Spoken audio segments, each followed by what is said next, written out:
Okay, so we're going to sample the trees in the arena forest here using a plotless method of sampling. And this one is called the point-centered quarter method.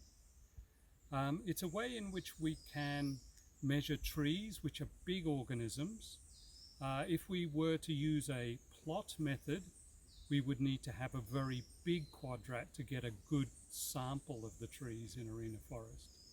So by using a plotless method, we are better able to use our time rather than measuring trees, rather than setting out a big quadrat. Okay, so the plotless method is something which is used when you have organisms which are too big and it's very difficult for you to make a representative sample using a plot, because they're just simply too big. All right, so the point-centered quarter method utilizes a transect, and we've laid out a transect here. So this is a tape measure, a 50-meter tape measure, which has been laid out on the ground using a compass in a straight line into the forest there. Okay. As you can see, we have graduations. In this case, it's centimeters and meters. So there's 1 meter from the beginning there. We will take the random numbers which you have generated from whatever app you are using, as Deanna told you about, and we will find that random point along the tape. Okay, so we're going to find that random point. First random point was 5 meters. Okay, so we're going to find 5 meters. So along the tape we see there's a 1 meter graduation there. So each meter you get this red graduation. Okay, so I'm just going to head along the tape until we reach 5. Got to be careful that we don't go on the wrong side of the tape, because this tape we have feet and inches on one side and centimeters and meters on the other side. All right, so we've reached 5 meter. This is the 5 meter graduation here, as you can see. Okay, so that's our random point with the 5 meter graduation. So what we do here with our point-centered quarter method is we get two straight sticks, and we lay them down on the ground in a cross. Okay, so it's in a cross, and one of the axes is parallel to the transect. So that gives you 4 quadrants. All right, in each one of the quadrants we are going to measure one tree. The tree that we're going to measure is the one which is closest to the point in each one of the quadrants. So in this quadrant here, which is the southwest quadrant, okay, just going to step back, hopefully the head cam will pick that up. We're going to look for the closest tree in that quadrant, and that happens to be this big tree here. What sort of tree is it? Not sure. You can see the leaves.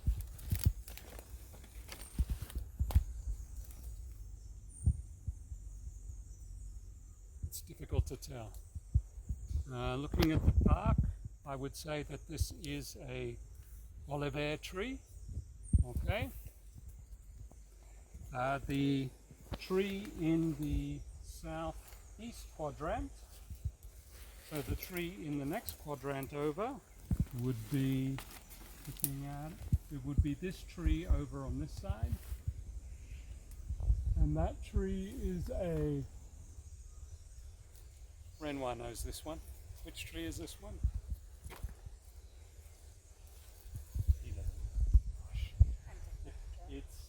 Yes, Deanna knows. It's a pentaclethra, or a flying leaf, and that's one of the more common trees in here. Shame on you, Ren. I know so the leaves. Oh, you know. It's so high up. All right, I do and know that tree. for the northeast quadrant, we have a tree which is quite close by here. It's actually got two trunks, and I'll show you how we will deal with that. And then in the final quadrant, we have no real trees. This one here is quite a small one, and it's probably below the level in which we would measure. Okay, this is a palm tree. Okay, the other tree which is closest in this quadrant would be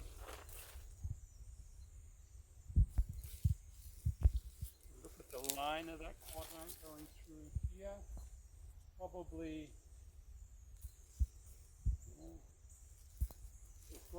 this tree out here. Okay, so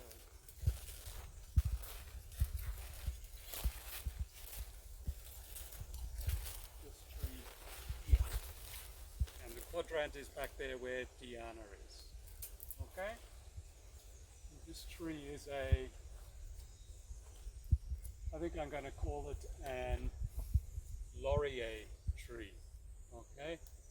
And a laurier tree is a tree which has simple leaves which are alternate, entire margins. In other words, it's really difficult to tell what this tree is. All right, so we've identified the trees in each one of the quadrants. Let's go back to the quadrant site, or the cross.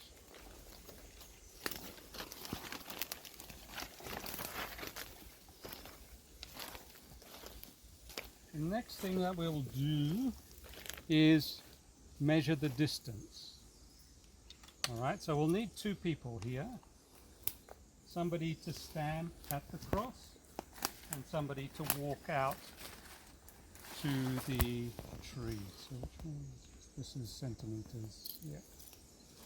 So this is a 30-meter tape, okay? And we have the centimeter scale. So we will run the tape out and measure the distance to the tree. And we go not to the start of the tree, but to the center of the tree. Okay? And it works out to be 3 meters, 30 centimeters. So 3.3 meters. Okay? And we can throw that tape back there. And now we need to take the DBH of this tree. I probably should have chosen a smaller tree to show you how to measure DBH, because it's going to be difficult to get a DBH from this one. We will tend to use a dressmaker's tape. Okay. Again, we've got to make sure that we are not using the inches. We are using the metric centimeter side. Okay, and what a DBH is stands for diameter at breast height. Breast height is a standard height above the ground, and breast height is usually 1.3 meters above the ground. And the way that you can make sure that you measure 1.3 meters above the ground consistently each time is to measure 1.3 meters above the ground. So where's 1.3 meters on here? 1.3 meters is here. You can measure 1.3 meters above the ground on your body. Okay, it reaches up to my second button on my shirt. All right, so I know that that is 1.3 meters above the ground. So when I stand next to a tree, I need to measure it at about this height. This is 1.3 meters above the ground, and that is breast height, a standardized height. So to measure the diameter at breast height, we are actually not going to measure the diameter, we are going to measure the circumference of the tree. And then we will convert that circumference into diameter later. Why do we use diameter instead of circumference? It is really the convention, what people use. Diameter is something which you can then convert into volume, and volume is a very important metric when it comes to calculating timber amounts and timber volumes. Okay? All right, so to measure the DBH, we have to get intimate with the tree. We need to wrap the tape around it. Quite often, when we have such a big tree, we will need to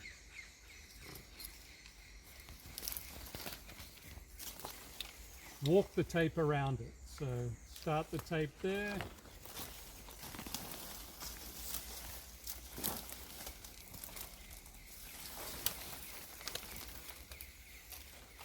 Put your finger on it. Thank you. And we've actually probably gone above 1.3 meters, but we'll adjust that. Try and get your tape underneath all the vines. Okay. That's a convention.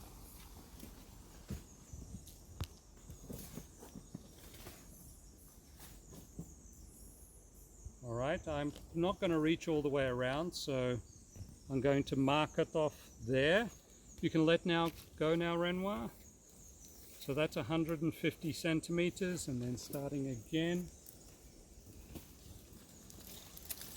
Continue around. I fell in a hole. That sometimes happens. It happens, yeah. All right, so round to where the tape started there. So that's 150 plus 84 centimeters, 234 centimeters in circumference. Okay? All right, so let me repeat that on a smaller tree, which you can probably see how it works much more easily. So we'll go on to this tree over here. Let's measure the distance. If you were holding that. Holding that.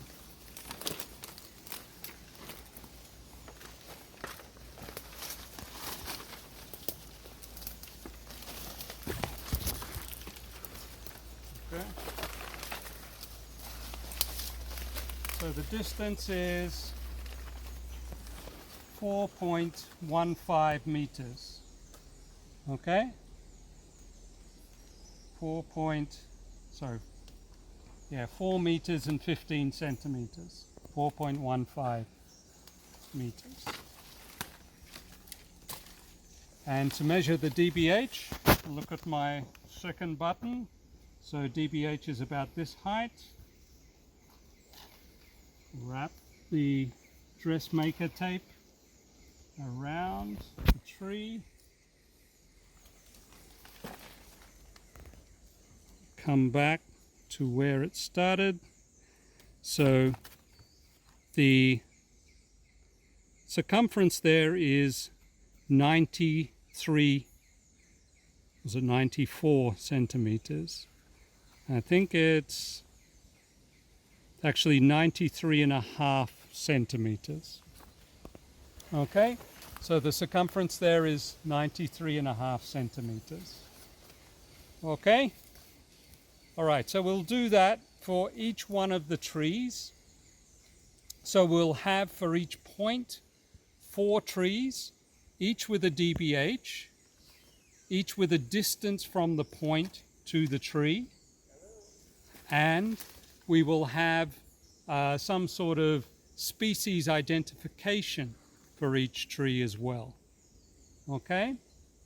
So in this case, this is a fine leaf. This one was an olivier. The one over the far side was a laurier. And which one? Oh, this one here.